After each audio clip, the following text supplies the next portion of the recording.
চট্টগ্রাম থেকে ঘুরতে আসা দুই পর্যটকের কাছ থেকে গ্রেফতার ও হাজতখানার ভয় দেখিয়ে টাকা হাতিয়ে নিল টেকনাফ থানা। বাহারছড়া তদন্ত কেন্দ্রের এসআই মোহাম্মদ হাসান। কক্সবাজার থেকে আরাফাত শিকদারের প্রতিবেদনে দেখুন বিস্তারিত।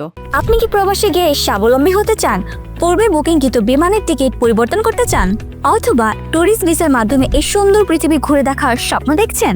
আপনার স্বপ্নকে বাস্তবায়ন করতে A to Z travels and tours আছে আপনার সাথে। কক্সবাজার টেকনাফ থানা বাহারছড়া তদন্ত কেন্দ্র পুলিশ ফাঁড়ির এক এর বিরুদ্ধে রয়েছে অভিযোগ। গত কয়েকদিন আগে চট্টগ্রাম থেকে ঘুরতে আসার দুই পর্যটক কক্সবাজার শহর থেকে একটি অবৈধ রেঞ্জ বাইক, মোটরসাইকেল নিয়ে টেকনাফের উদ্দেশ্যে ঘুরতে যায়। পরবর্তীতে বাহারছড়া সিংহা চত্বরে গেলে বাইকটি সড়ক দুর্ঘটনায় উল্টে যায়। ঘটনাস্থলে একজন বৃদ্ধ আহত হয়। তৎক্ষণাৎ চট্টগ্রাম থেকে ঘুরতে আসা পর্যটকরা বৃদ্ধকে উদ্ধার করে কক্সবাজার একটি বেসরকারি হাসপাতালে ভর্তি করেন। ঘটনাস্থলে অ্যাক্সিডেন্ট করা বাইকটি স্থানীয় লোকজন আটক করে পুলিশ হেফাজতে নিয়ে গেলে পরবর্তীতে ঘুরতে আসা দুই পর্যটককে বাহারছড়া তদন্ত কেন্দ্রের এসআই হাসানের নেতৃত্বে তাদেরকে আটক দেখিয়ে হাজতখানায় 40 মিনিটের মতো আটক রাখা হয়। পরবর্তীতে এক দালালের ছত্রছায়ায় 4000 টাকার বিনিময়ে তাদেরকে ছেড়ে দেওয়া হয়। কিন্তু তাদেরকে ছেড়ে দেওয়া হলেও ছেড়ে দেওয়া হয়নি তাদের বাইকটি। পরবর্তীতে বাইক অ্যাক্সিডেন্ট আহত হওয়া লোকটির পরিবার তাদেরকে 2 দিন যাবৎ আটক রেখে 25,000 টাকার বিনিময়ে তাদের সাথে ডিসমিস করে বাদীর পরিবার।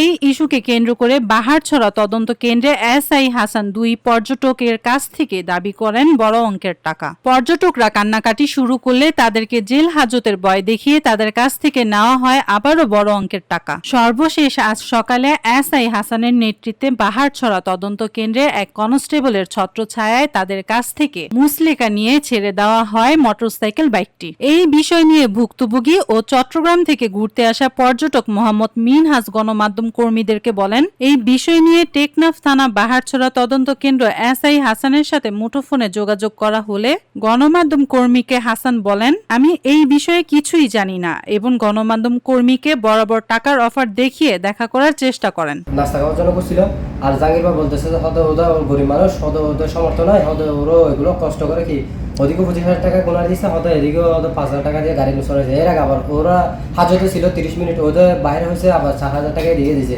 অত ওরা